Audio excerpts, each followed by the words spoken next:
Hey everyone, it's Spencer with Heavy Consequence at Consequence of Sound. I'm here with Fever 333. Thanks for being here, guys. Thanks for having us. Cool.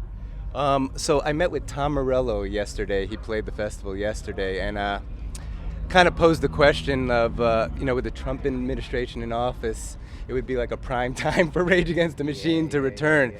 And what he told me is, instead of waiting for a Rage Against the Machine reunion, go out there and form your own band. Yeah. And I think you guys are kind of the epitome of what Tom said. Go out there, form a band, sing about, social injustices and what. And I just wanted to get your thoughts on what Tom said. Yeah, I mean, I think that's absolutely correct. Let me just go even further. We always say this: there are people in the streets. There are people out there canvassing. There are people out there protesting. There are people out there literally risking their lives doing this. And I want people to understand that, we are advocates and aides to everything that we believe needs to happen. We want to provide a space, with our own demonstrations and with our own ideals and our own agency, absolutely. But please understand that it's absolutely right. You don't have to wait for a band to do that. If you want a band to do it, then you must want more than just the music, I would hope. So if you want that, then you can absolutely invest yourself in that idea. And there is no band without people that want that. There would be no Rage Against the Machine without people that want it. There would be no, and they always say this, the band that woke the people up. No, the people are awake and they're upset. We are just the people that got some instruments and got into a studio and talked about the things that we were frustrated about, it, the things that we saw could be, our future or a prospective possibility. Like, we are the people. So please, and I've said this for years, and we believe this, the band is not the catalyst. We are not the catalyst. We have been catalyzed by the people. So, yeah, Tom was right, 100%. The debut full-length Strength in Numbers came out earlier this year. We can talk a couple of the singles. Yeah. The first one I wanted to mention is really powerful, One of Us. Yeah. Can you talk about that one, maybe both musically, and then maybe you can talk about it lyrically? You guys can... Well, musically, that has to be the most fun intro we get to play. I feel like consistently because we've been playing that song for as long as we've been playing shows, and for some reason, audiences connect with that intro so much that I feel like that's what I look forward to every set. But other than that, I remember we were talking initially when we were making the verses about, we were referencing Run DMC and trying to do something that was a little more electronically primitive and more straightforward and just very focused on like the raw beat and then open up to something bigger. So I feel like we got pretty close with that. Yeah.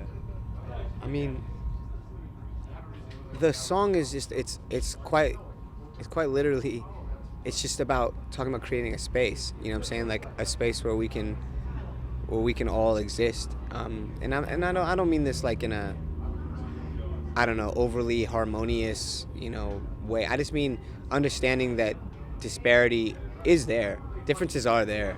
However you want to look at it, and is appreciating the differences and understanding them and allowing them to exist as they are, because they are part of people's ethnicity, part of people's culture, part of people's beliefs. These are just differences that are like inborn. And so that song really is just trying to understand these differences and how a lot of them are constructed socially. A lot of these things are intentional. There's not much that just kind of happens as far as like social engineering. So just understanding that and then facing the facts and then hoping that we can, I hate using these like words, like buzzwords, like coexist and harmony, but I'm saying, like really try to work as a congruent type of people while holding on to our differences that make us who we are. Cool.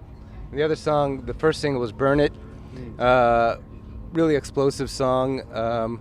Same thing, maybe just talk a little bit, if you guys want to tackle musically and Jason can talk lyrically.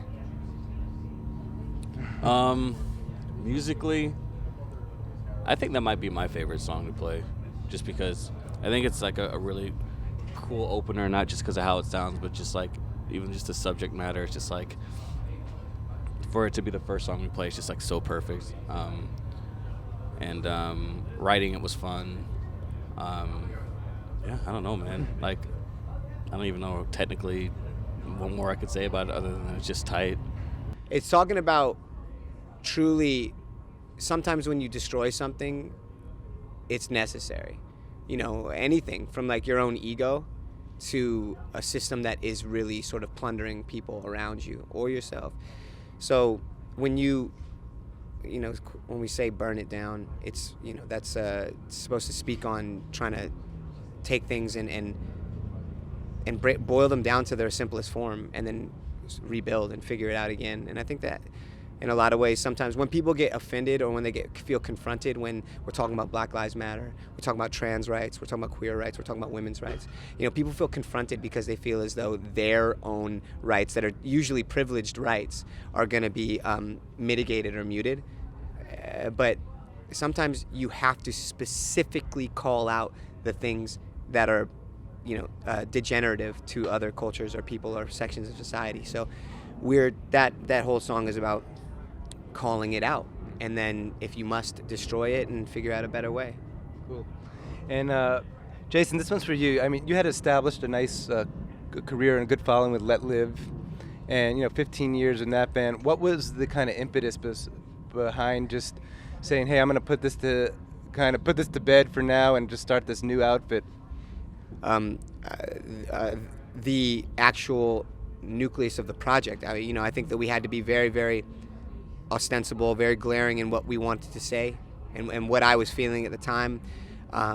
You can't expect other people, for other people to share your very, very succinct and particular ideas on topics such as, race, politics, socio-political matters.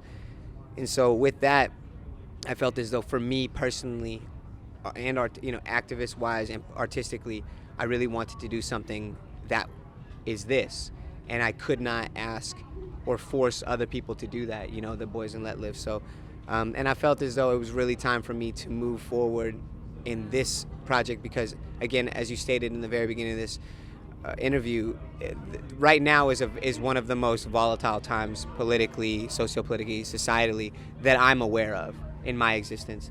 So I needed to do that with people that cared as much as I do, invest themselves as much as I do, and that inspire me in a way that is that I can't really explain. And that's why I'm here with Eric. That's why I'm here with Steven. That's why I'm here with John Feldman. That's why I'm here with Travis Barker. And that's why this Fever thing came to be, because we needed a place to talk our shit.